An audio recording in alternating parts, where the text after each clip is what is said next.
savez, les relations maintenant avec l'État israélien depuis la reconnaissance américaine et depuis l'accord tripartite entre le Maroc, les États-Unis et Israël, il devient un accord de dimension stratégique. C'est-à-dire, nous sommes dans le Maroc, il est en train de mettre ses leviers géostratégiques pour contribuer à la construction d'une alliance stratégique de dimension internationale.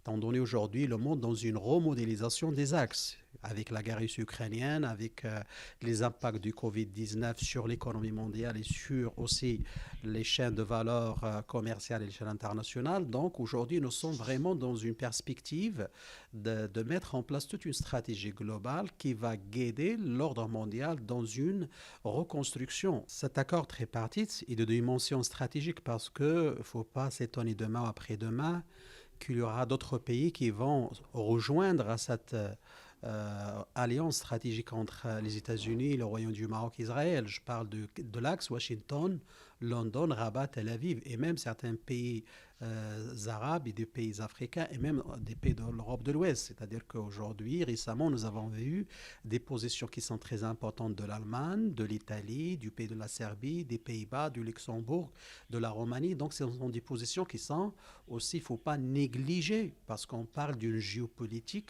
qui ont un étroit intérêt avec les intérêts d'un axe Est-Ouest qui est en train de se consolider à travers ces accords. Et de fait, aujourd'hui, nous sommes dans une perspective d'améliorer les relations avec Israël, comme l'a bien souligné Sa Majesté le roi Mohamed VI dans sa lettre de réponse au chef de gouvernement Benjamin Netanyahu. Sa Majesté il a mis les contours d'une vision stratégique de renforcer ses relations diplomatiques à travers aussi le renforcement de coopération aussi, il ne faut pas oublier la coopération militaire, la coopération aussi économique. Nous avons 1 million de juifs d'origine marocaine en Israël, donc c'est-à-dire qu'il ne faut pas s'étonner demain que le niveau de représentation diplomatique entre les deux pays va se renforcer, étant donné que le Maroc doit veiller aux intérêts de ces millions de personnes juives d'origine marocaine qui portent le Maroc dans leur cœur. Et de fait, aujourd'hui, n'oublions pas aussi le timing de la reconnaissance israélienne. Il vient à la veille de la célébration du peuple marocain de la fête du trône. Et de fait, il y a une considération très importante de la part des Juifs, du rôle qu'a joué le Maroc dans beaucoup de choses qui sont historiques. Et de fait, aujourd'hui, effectivement, nous sommes dans une perspective d'améliorer ces relations pour qu'ils soient des relations exceptionnelles. N'oublions pas qu'Israël, c'est un État qui dispose d'un savoir-faire technologique, high-tech, un savoir-faire au niveau économique, au niveau de l'agriculture. Plusieurs entreprises israéliennes sont classées par les meilleures entreprises à l'échelle internationale dans le Silicon Valley, dans la technologie la plus avancée à l'échelle de l'armement.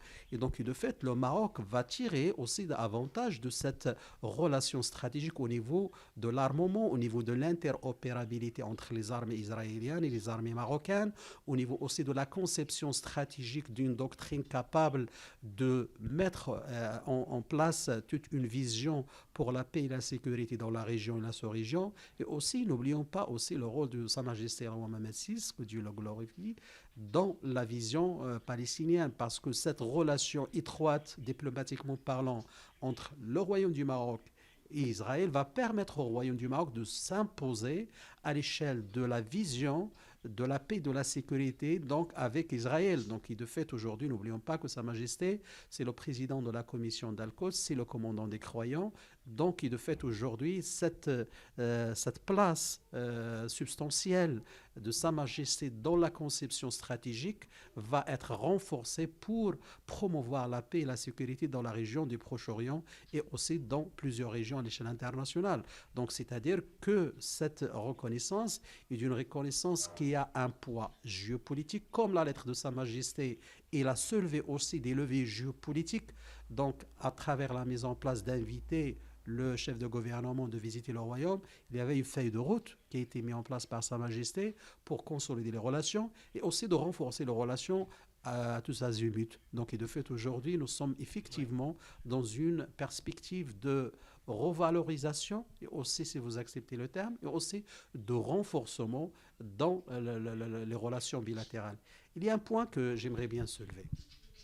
C'est qu'aujourd'hui, le Maroc, cette reconnaissance, ce n'est pas pour les beaux yeux du Maroc et des Marocains. Et des Marocains.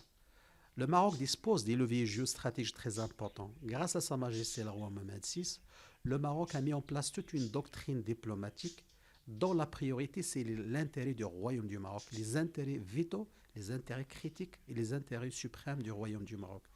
Donc, pour ce faire, donc, n'oublions pas la reconnaissance américaine de l'intégrité territoriale. N'oublions pas aussi que cette reconnaissance d'Israël vient après une année de la reconnaissance de l'Espagne.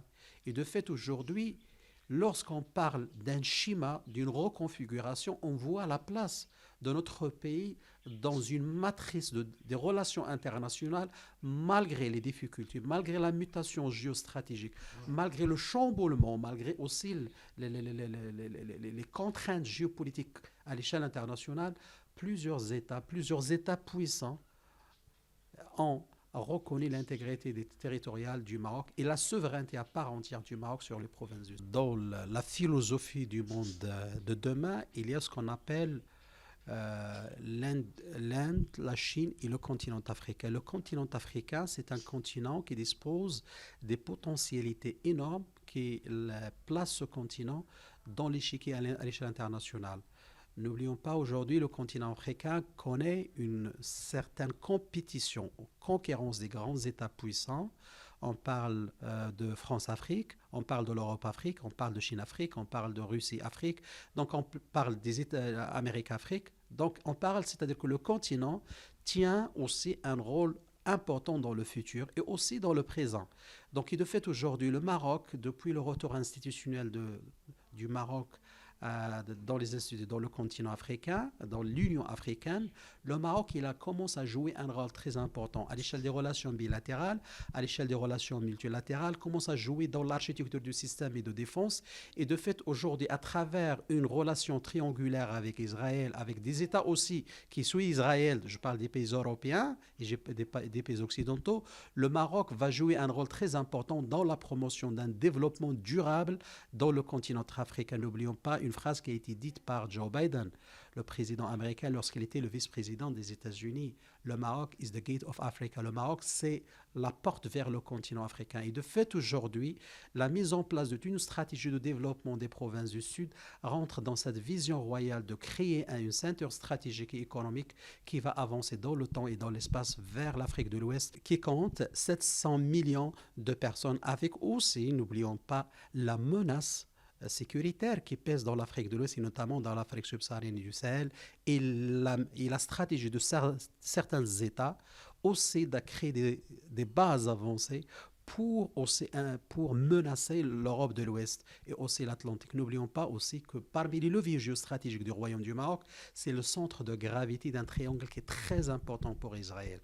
C'est l'Europe, c'est le continent africain et aussi c'est un pays arabe qui joue un rôle très important, Sa Majesté, dans la résolution du système de conflit arabe ou bien arabo-israélien. Et donc, de fait, aujourd'hui, les leviers géostratégiques du Maroc sont très importants et vont avoir une dimension plus importante pour certains pays aussi qui vont rejoindre Israël, qui vont rejoindre les États-Unis et d'autres pays comme l'Espagne.